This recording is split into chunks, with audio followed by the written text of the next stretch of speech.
Aparna tablet మార్చింది రుద్రాని అనే నిజం సీసీ కెమెరా ద్వారా తెలుసుకుని రుద్రానిని అరెస్టు చేయించిన సీతారామయ్య. ఆనందంలో కావ్యరాజ్, అప్పు, కళ్యాణ్, షాక్లో రాహుల్. ఇంతకు ఏం జరిగింది?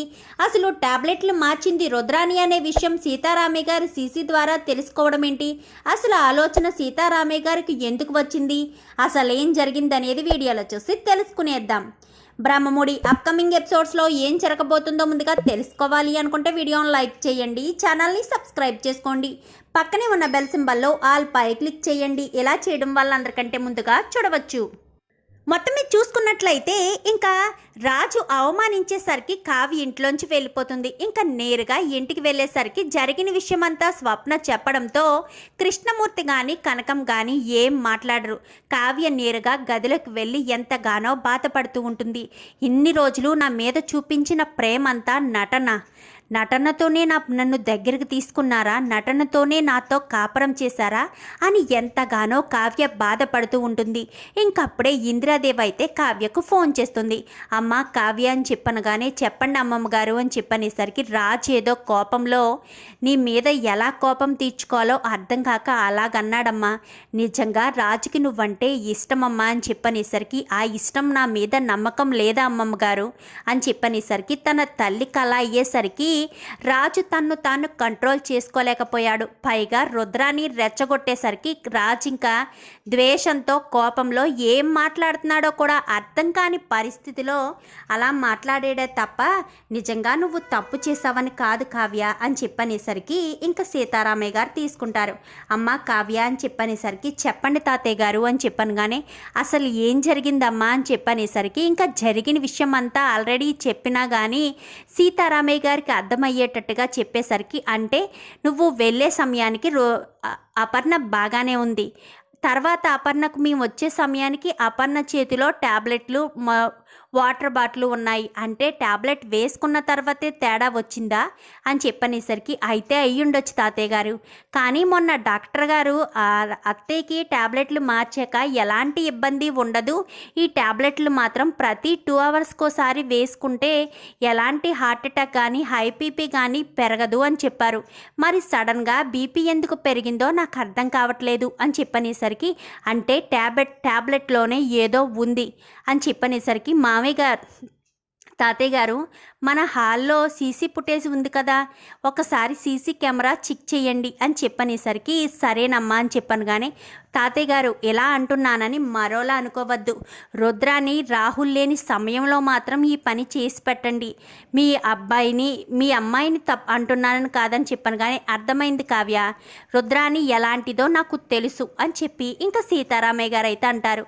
ఇంకా ఇందిరాదేవితో అయితే చెప్తారు, అమ్మా రుద్రాని అని చెప్పనేసరికి చెప్పమ్మా అనగానే హాస్పిటల్కి వెళ్దాం పద, ఇంటికి వచ్చి చాలాసేపు అయింది, అక్కడ ఎవరూ లేకపోతే అపర్ణకుని చూసుకోవడానికి ఎవరూ లేరని అనుకుంటారు అని చెప్పనేసరికి ఏ రాహుల్ పదరా, నాకు డ్రైవింగ్ రాదు కదా అని చెప్పనేసరికి నేనున్నాను కదమ్మా అని చెప్పనేసరికి వాడు మాత్రం ఇంట్లో ఉండి ఏం చేస్తాడు, పదండి వెళ్దామని చెప్పి ఇంకా అందరూ వెళ్ళేసరికి మరి నాన్నొక్కరు ఉండిపోతారు కదా అని చెప్పాను. కానీ స్వప్న ఉంది కదా, స్వప్న నువ్వు చూసుకుంటావమ్మా అని చెప్పాను. కానీ చూసుకుంటానని చెప్పనేసరికి మీ అక్క చూసుకున్నట్టు కాదు అని చెప్పాను. కానీ నాకు మీ చెల్లి చూసుకున్నట్టు కాదని చెప్పనేసరికి నాకు తెలుసు, మీరు వెళ్ళండి అత్త, మీరుంటేనే ప్రమాదం తప్ప మేమెవరు ఉన్నా ప్రమాదం ఉండదు, దాని వెనక కూడా ఏం కుట్రుందో అన్నీ తెలుస్తాయి, మీరు వెళ్ళండి అని చెప్పి ఇంకా చెప్తుంది. అమ్మ స్వప్న అని చెప్పాను. కానీ చెప్పండి తాతయ్య గారు అని చెప్పనేసరికి నేను సీసీ ఫుటేజ్లు అతనికి ఫోన్ చేస్తాను, ఒకసారి అన్ని సీసీ ఫుటేజ్లు చెక్ చేద్దాము అని చెప్పాను. కానీ సరే అని ఇంకా రోజు ఏం జరిగిందా అని పూజ రోజు ఉదయం నుంచి కూడా సీసీ ఫుటేజ్ మొత్తం చెక్ చేస్తూ ఉంటారు. ఇంకా అలా చెక్ చేస్తూ ఉండేసరికి ఒక్కొక్క రూము చూసి ఒక్క రూము బయట ఉంటుంది కానీ రూము లోపలైతే సీసీ ఫుటేజ్లు ఉండవు, సీసీ కెమెరాస్. అంటే ఎందుకంటే రూమ్లోకి ఎవరు వెళ్తున్నారు ఎవరు వస్తున్నారు అనేవే తప్ప ఎవరు బెడ్రూమ్స్ కాబట్టి బెడ్రూమ్లో సీసీ కెమెరాస్ ఎవరు పెట్టుకోరు కాబట్టి బయట మాత్రమే ఉంటాయి. ఇంకా అన్ని రూముల్లోని ఒక్కొక్కటి చూస్తూ ఉంటారు. బయట వాళ్ళు ఎవరైనా వచ్చారా అని ఎంట్రన్స్ మొత్తం అన్నీ చూస్తారు. అన్నీ చూసిన తర్వాత హాల్లోది కూడా ఓపెన్ చెయ్యని చెప్పనేసరికి హాల్లోది కూడా ఓపెన్ చేస్తారు. ఇంక ఈలోపు ఈ కావ్య అయితే స్వప్నకు ఫోన్ చేస్తుంది. అక్క ఏం చేస్తున్నారక్క, అత్తయ్య గారి పరిస్థితి అని చెప్పాను. కానీ కావ్య తాతయ్య గారు సీసీ ఫుటేజ్లన్నీ చెక్ చేయిస్తున్నారు అని చెప్పనేసరికి అవునా, చెక్ చేయించండి అక్క, అప్పుడే కదా అసలు దోషులు ఎవరో తెలుస్తాయి. నాకు తెలిసి దీని వెనక ఉన్నది మీ అత్తేనని నా అనుమానం. అనగాని అనుమానం ఏం అవసరం లేదు కావ్య, ఖచ్చితంగా మా అత్తే ఉంటుంది. కానీ మనం సాక్ష్యాలు లేనిదే మా అత్తను కానీ రాహుల్ కానీ మనం ఏం చేయలేం కదా. తాతయ్య గారు అదే చెక్ చేయిస్తున్నారు, నేను మళ్ళీ కాల్ చేస్తాను అని చెప్పి ఇంకా చెప్తుంది. సరేనని చెప్పి ఇంకా సీతారామయ్య గారు అయితే సీసీ ఫుటేజ్లు మొత్తం చెక్ చేస్తూ ఉండగానే ఇంకా వెంటనే సార్ ఈ రూము అని చెప్పాను కానీ ఇదే అపర్ణ రూము, ఈ రూమ్ కూడా చూడండి, ఇందులో కూడా ఎవరైనా లోపలికి వెళ్ళారా లేదో అని చెప్పాను. కానీ హాల్ చూసేసరికి హాల్లో అందరూ ఉన్నారు కానీ ఈవిడ మాత్రం హాల్ లోపల నుంచి లోపలికి వెళ్ళి ఒక 10 నిమిషాలు ఆగిన తర్వాత మళ్ళీ వచ్చి జాయిన్ అయ్యారు సార్ అని చెప్పాను. కానీ ఎవరి రూమ్లోకి వెళ్ళింది అని చెప్పనేసరికి అపర్ణ ఆంటీ రూమ్ చూడమనండి తాతయ్య గారు అని చెప్పనేసరికి ఇంకా అపర్ణ రూమ్ చూసేసరికి అపర్ణ రూమ్ లోపలికి వెళ్తూ ఉండడం సీసీ కెమెరాలో కనిపించేసరికి అంటే అపర్ణ రూమ్లోకే వెళ్ళింది అని చెప్పి అవును తాతయ్య గారు, అపర్ణ ఆంటీ గదిలోకి వెళ్ళింది మా అత్తగారు అని చెప్పనేసరికి ఎంతసేపు ఉంది బాబు అనగాని సుమారు 10 నిమిషాలు ఉన్నారు సార్ అని చెప్పనేసరికి కానీ వెళ్ళేటప్పుడు నార్మల్గా వెళ్ళినా వచ్చేటప్పుడు మాత్రం చీర చింగేదో మూసుకుని వచ్చినట్టు కనిపిస్తుంది చూడండి అని చెప్పాను. కానీ ఇంకా జూమ్ చేసి చూసేసరికి అవును అని చెప్పాను. కానీ అంటే ఏం జరుగుంటుంది స్వప్న అనగానే ట్యాబ్లెట్లు మార్చి చీర చింగులో తీసుకొచ్చుంటారు తాతయ్య గారు. ఒకసారి అపర్ణ అంటే గది మొత్తం వెతుకుదామని చెప్పి ఇద్దరు కూడా గదిలోకి వెళ్తారు. వెళ్ళి వెతికేసరికి ఇంకా ఆ టేబుల్ పక్కన ఎక్కడైతే డబ్బా ఉంటుందో ఆ టేబుల్ పక్కనే వెతికేసరికి 2 ట్యాబ్లెట్స్ కాస్త కింద పడిపోతాయి. తాతయ్య గారు కింద ట్యాబ్లెట్స్ ఏయో ఉన్నట్టున్నాయని చెప్పాను. కానీ కిందకు వంగి చూసేసరికి 2 ట్యాబ్లెట్స్ ఉంటాయి. ఆ ట్యాబ్లెట్స్ కాస్త రెడ్ కలర్లో ఉంటాయి, డబ్బాలో ట్యాబ్లెట్స్ కాస్త పింక్ కలర్లో ఉంటాయి. ఇవి ఏవి ఒరిజినల్ ట్యాబ్లెట్లో అర్థం కావట్లేదు తాతయ్య గారు అని చెప్పాను. కానీ సరే ఇలా ఇవ్వు, డాక్టర్కి ఫోన్ చేసి డాక్టర్కి పెట్టి తెలుసుకుందామని చెప్పనేసరికి వెంటనే 2 కూడా ఫోటో తీసి పెడతారు. పెట్టేసరికి 2 ట్యాబ్లెట్స్ ఉన్నవే ఒరిజినల్ అని, డబ్బాలో ఉన్నవి అసలు బీపీకి సంబంధించిన ట్యాబ్లెట్స్ కాదని, అదే ఆ డబ్బాలో ఉండే సంబంధించిన ట్యాబ్లెట్స్ కాదని, రెడ్ కలర్లోవే అవని చెప్పనేసరికి ఒక్కసారిగా సీతారామయ్య గారు షాక్ అవుతారు. అంటే ఇదంతా రుద్రాని చేసిందనమాట. అదంతా కూడా ఫుటేజ్ అంతా కూడా నీ ఫోన్లోకి ఇవ్వమని చెప్పాను. కానీ ఫుటేజ్ అంతా కూడా స్వప్న ఫోన్కి పంపించేసరికి ఇంకా వెంటనే రాజుకి ఫోన్ చేస్తుంది స్వప్న. రాజు ఒకసారి నువ్వు ఇంటికి రాగలవా అనగాని ఎందుకు స్వప్న అని చెప్పనేసరికి నిన్న అర్జెంటుగా తాతయ్య గారు ఇంటికి రమ్మని చెప్తున్నారు రాజు అని చెప్పాను. కానీ సరే అని ఇంకా అక్కడ ఎవరికి చెప్పకుండా ఇంకా ఇంటికైతే వస్తాడు రాజు.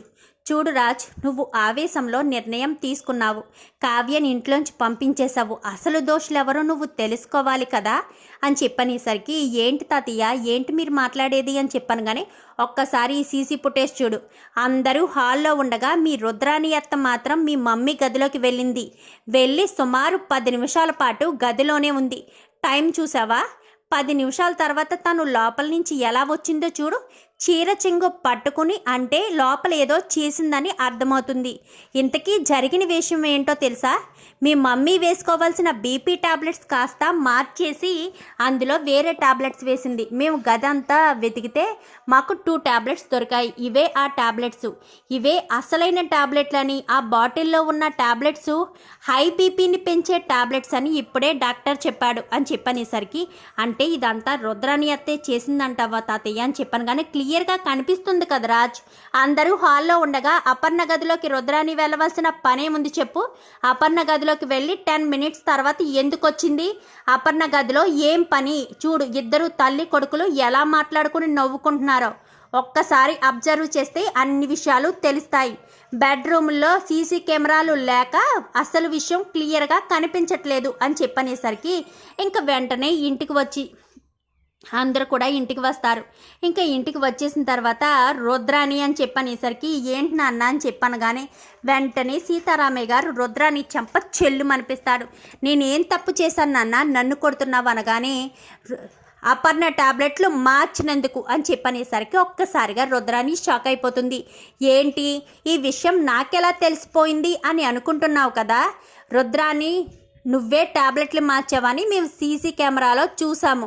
అపర్ణ గదిలోకి వెళ్ళి 10 నిమిషాలు ఉన్నావు. గదిలోకి వెళ్ళి మొత్తం చెక్ చేస్తే అందులో ఉండవలసిన టాబ్లెట్లు కాస్త తీసేసి వేరే బీపీ టాబ్లెట్లు, హై బీపీ టాబ్లెట్లు అందులో వేసావు.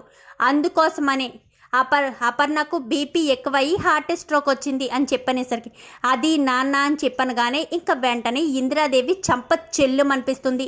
ఇంకా ఏంటి రాహుల్, చెప్పు రాహుల్ అంటూ కాలర్ పట్టుకునేసరికి రాహుల్ కాస్త అవును రాజ్ నన్ను క్షమించు అని చెప్పి ఇంకా రాహుల్ అయితే నిజాన్ని ఒప్పుకుంటాడు. ఎందుకంటే ఆల్రెడీ రాజ్ దగ్గర రివాల్వర్ ఉంటుంది. ఆ రివాల్వర్ కాస్త తీసుకొచ్చి రాహుల్కి పెట్టేసరికి రాహుల్ కాస్త నిజాన్ని ఒప్పుకోవడంతో ఇంకా అపర్ణ టాబ్లెట్లు మార్చింది రుద్రాని అన్న విషయం తెలుసుకొని వెంటనే పోలీసులకు ఫోన్ చేస్తుంది స్వప్న.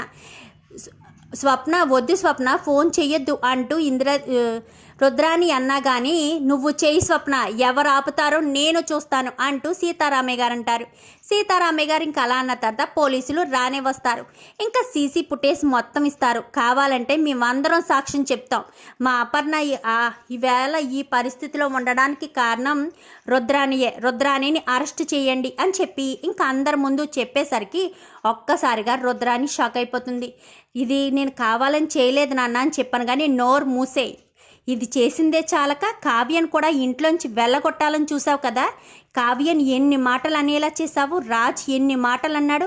పాపం కావ్య ఏ తప్పు చేయలేదు. ఇంటి కోసమే ఎప్పుడు పాటుపడేది. అలాంటి కావ్యను నువ్వు బాధ పెట్టావు అంటూ ఇంకా సీతారామయ్య గారు అయితే అంటారు. మరి ఇప్పుడు కావ్యను ఎవరు వెళ్ళి ఇంటికి తీసుకొస్తారు? మరి రాజు కావ్య దగ్గరికి వెళ్ళి కావ్యకు క్షమాపణ చెప్పి ఇంటికి తీసుకొస్తాడా? మరి రాజు వెళ్ళి అడిగితే కావ్య వస్తానంటుందా? అసలు ఏం జరగబోతుంది అనేది రాబోయే ఎపిసోడ్స్లో చూసి తెలుసుకునేద్దాం.